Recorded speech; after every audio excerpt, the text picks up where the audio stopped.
Yo! Bienvenue dans l'utopie de Garou Van Nischelheim.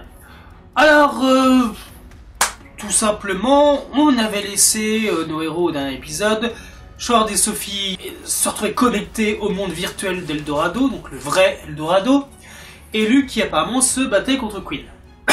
Ok, donc là c'est ça. Dans le monde virtuel, donc Sophie retrouve son frère Martin, et Sword, sa sœur, Liz. Martin est heureux de revoir sa sœur, avec qui il rêvait donc de partager ce moment extraordinaire, ce monde qu'il a créé. Donc d'un claquement de doigts, il change les vêtements de Sophie, il change le décor. Voilà, il a le contrôle sur ce monde virtuel, donc c'est génial. Et il prend donc Sophie dans ses bras. Et là, ce qu'on peut apercevoir, c'est que à sa main, il y a un anneau. Ok, je sais déjà ce que certains d'entre vous vont me dire, genre, hey, t'as vu, on avait raison, c'est bien lui le roi Eldorado. Ok, on va y revenir. De son côté, Sword se pose la question, est-ce que c'est vraiment sa sœur? Est-ce que c'est pas un aurore déguisé ou autre chose? Et donc, Liz va lui expliquer que non, c'est bien elle, c'est son âme qui est dans le vrai Eldorado et va expliquer tout ce qui s'est passé depuis sa mort. Donc elle a bien brûlé vive dans l'explosion du laboratoire, mais ce n'est pas tout. En réalité, l'aurore ancestrale dont on nous parle depuis quand même pas mal d'épisodes, qui avait créé cet anneau permettant donc de contrôler les aurores, cherchait justement à prolonger, enfin à créer, cherchait justement à créer quelque chose, et il avait donc créé un prototype d'Eldnet. Donc Eldnet, c'est Eldoradonet, voilà. Simplement, les Makaikishi ont appris ce qu'il faisait de ses activités, et donc l'ont arrêté. Et pour éviter justement de se faire prendre, il s'est fait exploser que le laboratoire, y compris les gens qui étaient dans le rayon d'action de l'explosion. Donc la sœur de Sword. Mais en fait, il n'était pas mort. Il est parti donc vers la ville d'Eldorado qu'il a créée, et il a trouvé dans un quartier pauvre justement un concepteur de génie, donc Martin, avec qui il a fini l'Eldorado, le vrai Eldorado. De ce côté, Martin explique à Sophie donc ce qu'est vraiment Eldorado. C'est un monde où il fait bon vivre, où les ressources sont illimitées, où les gens ne peuvent pas avoir peur de la mort, de tomber malade, ils sont éternels. Voilà, toutes les personnes qui sont dans cet univers sont heureux. Donc c'est vraiment genre une utopie, c'est voilà, l'ultime épisode, donc une utopie, donc un rêve génialissime. Sophie, malheureusement, elle est encore ancrée dans le monde réel et essaie de faire comprendre à Martin que tout ça c'est faux. Dans le monde réel, des gens souffrent, qu'il y a des aurores qui tuent des gens. Elle essaie vraiment de lui faire comprendre que ce vrai Eldorado, sa création, bien, c'est mal. C'est vraiment mal. Martin, lui, il la croit pas, et il pense que elle est envoyée par des concurrents, que en fait, on lui a menti, qu'elle était... qu'on lui a fait un lavage de cerveau. Enfin, il y croit pas du tout. Donc, pour un mec qui était heureux de retrouver sa sœur, je trouve que tu accordes un peu pas trop d'importance à sa parole. Sophie lui explique aussi que ça ne fait pas 6 mois, comme lui le croit qu'elle est partie, mais ça fait 3 ans. Et que, que les lettres qu'on lui a envoyées sont fausses. Enfin, elle essaie vraiment de lui faire comprendre que, non, il s'est fait avoir du début à la fin. Du côté de Liz et Sword, Liz continue d'expliquer un peu tout ça, et y compris que l'aurore ancestrale a filé son anneau à Martin pour qu'il puisse contrôler les aurores et ne pas avoir de soucis. Le mec il voulait créer son monde là, donc effectivement il voulait pas trop que son concepteur de génie soit niqué par les aurores. Pourquoi pas. Malheureusement, Sword et sa sœur sont repérés par des espèces de créatures qui ressemblent à des aurores mais qui sont un peu mécaniques, bon, qui sont dans le réseau, donc voilà.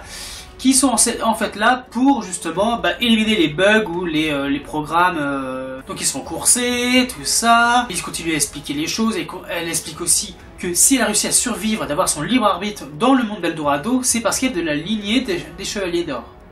Ok, donc c'est pratique. Bonne information. On retourne sur le fait que le sang, c'est important dans Garou. Merci Van Nischelheim. Merci au moins de faire des choses bien. Bref, ils finissent par retrouver Sophie et donc Martin qui explique le monde. Ah, ça va être génial. Il explique que l'alpha, il y avait genre 1000 personnes, la bêta, il y avait 5000, pour le 1.0, il y en avait 10 000, et pour la 2.0, il y en aura encore plus. Je suis pas sûr des chiffres, je me souviens plus trop des chiffres. Mais Sophie se rend compte d'une chose, c'est que voilà, son frère fabuleux, totalement, il n'est plus dans la réalité. Pour lui, son monde virtuel est devenu son monde total. Grâce à l'attention de Sword, elle se précipite, elle et son frère, dans le vide, pour espérer eh bien, se réveiller. Short qui s'est fait attaquer par Queen, oui parce que Queen est aussi dans le net, dans l'aile de net. Donc grâce à l'intention de sa sœur, Short se réveille auprès de ses amis, donc Gina est d'ailleurs de retour, et Luke est là. Première chose qu'il va faire, à peine à moitié réveillé, c'est aller sauver Sophie. Ok mec, on est avec toi. D'ailleurs Sophie se réveille aux côtés de son frère. Et la première chose qu'elle va faire, c'est l'étrangler. Martin ne comprend pas, il travaille dans le monde réel, ça sort l'étrangle, c'est quoi ce bordel? Ok. Et c'est là qu'il découvre en fait l'horreur qu'il a participé. Quand toutes les lumières de la salle où il se trouve s'illuminent, où il n'y a que des corps sans vie. Et qui commencent à se décomposer. Martin est donc horrifié. Et la dernière chose que Sophie va faire ou dire, c'est simplement qu'elle va tuer son frère.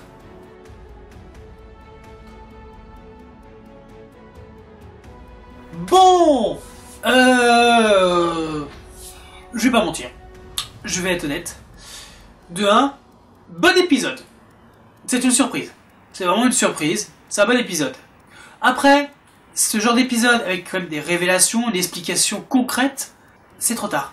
Ça arrive beaucoup trop tard.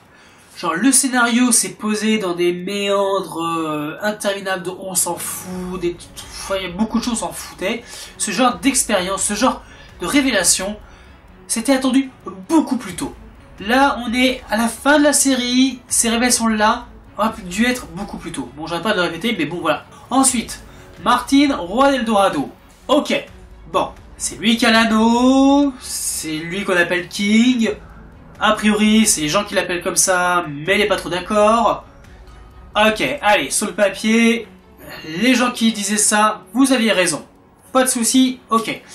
Mais moi, la question que je me pose, c'est que, au vu de ce qu'a vu Sophie dans le net, l'ombre de Martin qui a l'air d'être avec des cornes de démons, tout ça, est-ce que c'est vraiment Martin?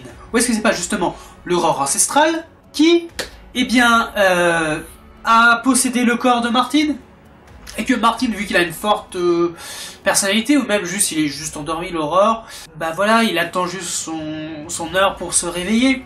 Martin il a l'air vachement sympa, bienveillant auprès de sa sœur, voilà, tout son rêve était basé sur un bonheur avec sa sœur. Du fait qu'il soit pas au courant, qu'il tue des gens, je trouve ça un peu facile. Généralement, c'est souvent ça, genre oh, mais c'est moi qui ai fait ça, mais quelle horreur, oh, voilà. Bon, après dans le monde de Garou, généralement quand tu tues des gens dans Garou, c'est soit t'as un putain d'enfoiré, ou soit t'es possédé par un aurore. Après, il a pas l'air d'avoir changé de personnalité. À voir par la suite, mais ça, voilà, Martin, on le revoit, il arrive aussi un peu tard. Voilà, donc c'est un épisode très bon, mais qui arrive tard. C'est quelque chose qu'on aurait attendu beaucoup plus tôt. C'est-à-dire qu'il fallait vraiment cutter à fond tout le road trip, parce que on a eu combien? Ils arrivent à Eldorado, ils sont au 18e épisode.